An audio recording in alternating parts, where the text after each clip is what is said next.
This one is titled Kendrick Goes Right. The party is dying, dog. The party's dying. It feels different. People seem more disconnected, more distracted, more tired, almost drained in a way that's hard to describe in one sentence. And everyone I've spoken to personally tells me they feel it as well. You see it everywhere, even in entertainment. Music doesn't hit the same because people don't feel the same.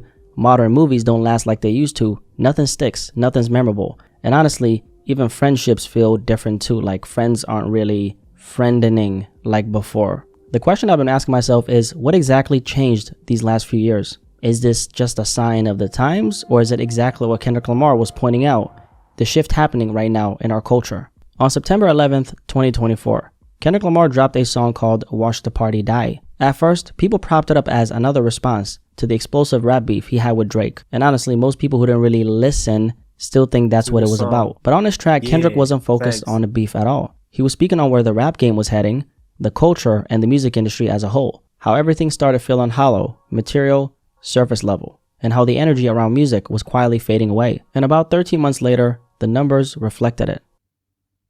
No rap songs are in the Billboard Hot 100 top 40 for the first time since 1990. Like we spoke about a few weeks ago, rap completely fell out of the Billboard Top 40 for the first time in 35 years. And the wild part is the last rap song still holding on before that drop-off was Kendrick's own record with SZA. It's called Luther. That song had an incredible 13-week run at number 1, and it stayed on the chart for almost a full year. But when it finally slipped below the top 40, rap disappeared from the list entirely. And if you think about it, it was kind of symbolic because the same artist who had been calling out the disconnect happening within the culture ended up being the final one holding that spot before everything shifted. It wasn't just a chart moment, it was the confirmation of what he already predicted was coming. And that's where the rap side of this conversation becomes an entry point into something bigger, because Drake and Kendrick represent two completely different sides of the spectrum. On one hand, Drake to a lot of people embodies the flashy, material, surface level side of rap and society, the lifestyle, the aesthetics, the luxury. That's the version of him people focus on the most. But the truth is, of course, Drake does have depth. He's actually one of the most emotionally introspective artists of our generation. It's just that the parts of him people choose to celebrate the most aren't the parts with the most substance. Meanwhile, Kendrick to a lot of people represents the opposite, the introspective, spiritually heavy, socially aware lane of rap that's always been there, but doesn't get the same spotlight. And this isn't about comparing both of these artists because they're both great in their own way, and it's not really about the issues they had in the past. It's bigger than that. It's the duality between them that says something about the moment we're currently in. Two artists at the top of the same genre, but representing two completely different energies. And the reason why their duality matters is because it reflects a split we're seeing everywhere, not just in culture, but in the way things are moving right now. On one side is noise, constant stimulation, trends, distractions, the pressure to always be on. The other side is depth, slowing down, protecting your peace, trying to stay grounded and real. And if you look around, most people are getting pulled towards the noise, not because they choose it, but because it's the easiest thing to fall into. That is so real, bro. That is like the realest shit I've ever heard, dog. The way our world is going now, bro, we are so focused on the distractions so bad. Like, instead of doing what we're supposed to do, like me right now, I'm doing what I'm supposed to do. I'm supposed to be recording this video, regardless of how it may look, regardless of whether it's perfect or not. I'm supposed to be doing it. You know, I was skeptical at first, but I was like, you know what, nah, just do it regardless. Fuck the fear, man. Who cares? Like, who cares? Bro?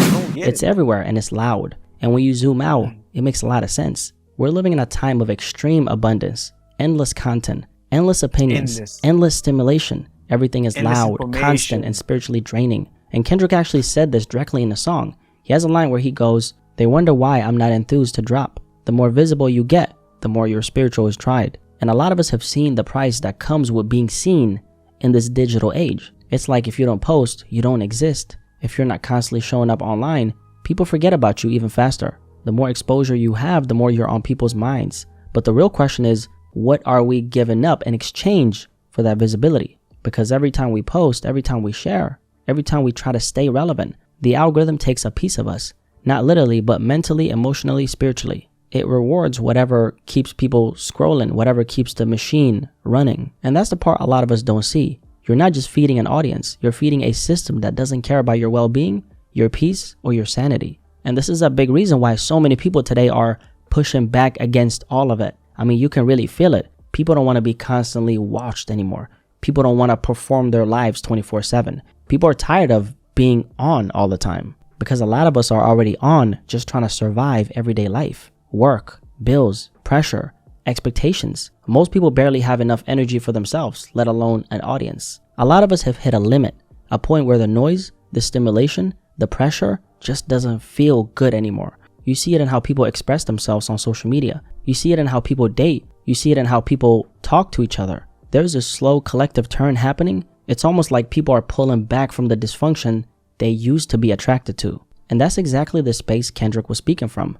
This actually reminds me of something Jack Harlow said a few years ago. He talked about how being famous makes people feel entitled to your private life. And Jack used this example of, people wanting access to everything. He said he doesn't want people knowing what his day looks like, doesn't want people inside his room, meaning the intimate parts of his life, and quite literally, his room. He doesn't want people to know who he's dating because once you give enough, people will take everything. And the way he handled it was simple. Cut off access. Jeez. It is so real, bro. Like, thinking about it now, it makes sense. It makes so much sense, bro. I don't want you to know what my 24 hours are like. I don't want you to see the inside of my room. I don't want you to see. I want that for me. I don't want you to know who I'm dating. I don't want you to know this and that. I want something for me. Because if you do enough, they'll take it all from you. It's all for them if you give them enough. So that's one thing I've learned is cut off some access. Now, most of us aren't famous, and you don't have to be to understand or relate. A lot of people feel the same exact pressure in their regular lives. I mean, if you have one of these devices right here, that means that practically anyone else who has that same device has access to you. And you're supposed to perform, update, respond, explain, entertain all the time. What Jack said wasn't really about fame. It was about the human need to protect yourself. To have something that's yours. To not feel like the world owns every piece of you. And that's the same energy Kendrick was talking about. Now, when we talk about Kendrick specifically, he's in a different position, obviously. He's famous. His visibility is very global. The pressure is different. The expectations hit harder. But I don't think this line is just about him. It's about all of us living in a time where being seen comes with a cost. And the question always becomes, what exactly is that cost? An artist once told me something I'll never forget. If you want to succeed in this game, you can't control everything. You have to surrender to your pain. Meaning you can't keep trying to manage every single version of yourself people see inside their head. At some point, you have to stop performing and just be. And Kendrick talked about something that's related a few years ago in a completely different way. He talked about being a vessel, not just as an artist, but as someone who feels like his flaws, his pain, his honesty, all of it flows through him so other people can learn from it. He said his ideas don't come from him, they come through him. I mean, we are spiritual beings, and that's something I can't never run from in music. I always felt like God used me as a vessel, whether to show my flaws, whether to show my intellect, to show my pain, to show my hurt, to share my stories. These words, these are ideas that's coming way beyond me. So when you listen to what he said, the more visible you get, the more your spiritual is tried. You realize he's not exaggerating, he's speaking from experience, from the weight of being watched, judged, analyzed, consumed every single day. And even if we're nowhere near that level of visibility, a lot of people felt a version of that in 2025. This year, so many people hit a level of exhaustion we haven't felt in a long time. The world shifted in ways we didn't fully notice while it was.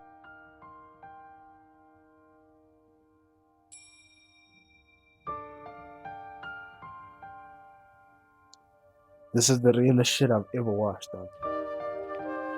This is why Kendrick is my top dog. Kendrick and J. Cole.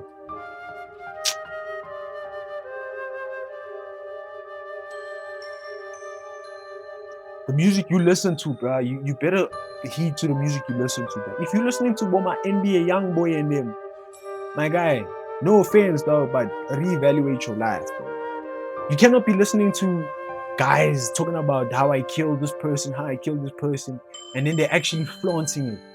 My guy, there's heaven and hell, bro. Choose your side, bro. Fucking complicated. Things feel more fleeting. People feel more fleeting. Everything we thought was solid suddenly feels temporary. A lot of us chase things we were sure would fulfill us. Success, validation, attention, relationships, material goals. And then we got them and realized they weren't actually carrying us forward.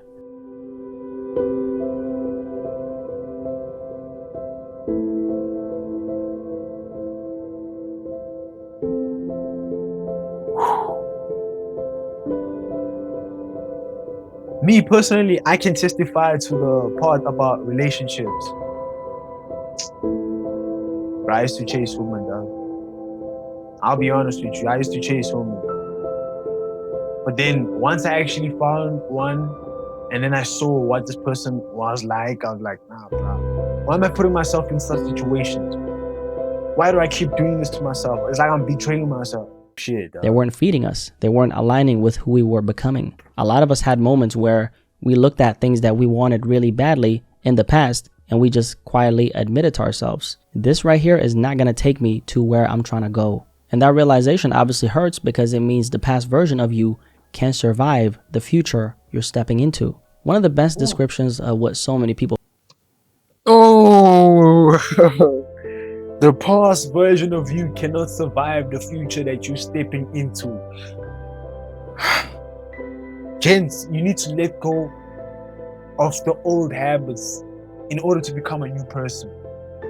When people keep doing things for you, you think that you're living lavishly, bro. You think that you have all the freedom in the world, but once those people leave your life, you're all alone. What are you going to do then, bro? What are you going to do then? Because I have dreams, bro. I have to become a person, I have to become a man worthy of maintaining such dreams. It's not about getting it, it's about maintaining it. I need to be strong enough to actually maintain it. I need to be worthy. I need to be wise. I need to be capable. I need to be a man. felt in 2025 actually came from Erykah Badu last year. She talked about that moment in life when you're evolving, but also realizing you have to let go of the version of yourself that can take you forward. The version that feels familiar but doesn't serve you anymore. Realizing that I had to leave some things behind, some parts of me behind. So it felt like a funeral of sorts, because you have a part of you has to die. Every time you evolve, you got to leave it back there. You know, you want it because it's familiar. A lot of times we like to resort to the familiar, even if it's toxic. She described that emotional funeral we all go through, that painful moment when you know a part of your old self has to be left behind. Not because it was bad, but because it just can't carry you into the next season of your life. And that's where this whole idea of transformation starts to make sense. I see it almost like a metamorphosis, a caterpillar starting as an egg, moving through every stage, reshaping and eventually becoming a butterfly. Nature shows us that every version of us has seasons, and some seasons have to end for the next one to begin. And Kendrick taps into that same energy too. In the second verse, he says, "I see a new earth, filled with beautiful people making humanity work." Now the phrase new earth is mostly connected to the Bible. Kendrick has always been open about his faith. He's a Christian, baptized at the age of 16 and again at 20. But outside of that context, New Earth has taken on a much broader meaning today. For a lot of people, it's not about religion at all. It's simply a way to describe the feeling that life is changing. The world we knew even 5 years ago doesn't feel the same. And whether it's relationships, technology, culture, or our own personal growth, you can feel that we as humans have changed too. And maybe that's why the party feels like it's dying. Not because things fell apart, but because we outgrew the version of ourselves that kept showing up there. 2025 was the year the noise stopped being entertaining. People didn't walk away from the party because it ended.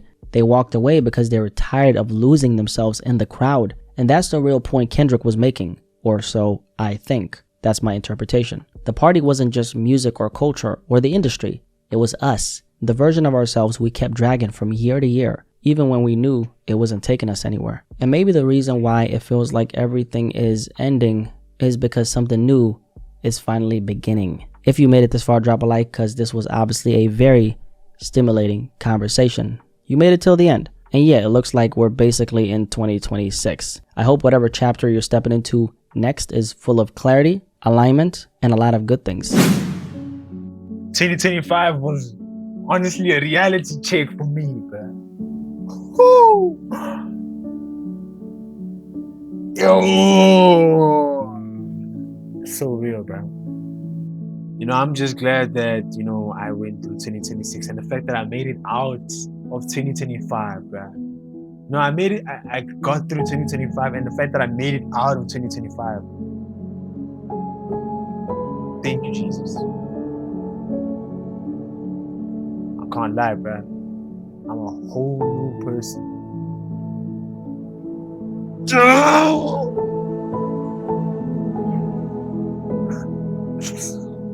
crazy though. Honestly, it's crazy. I feel different. I feel different. Hey, stay tuned. It's our year.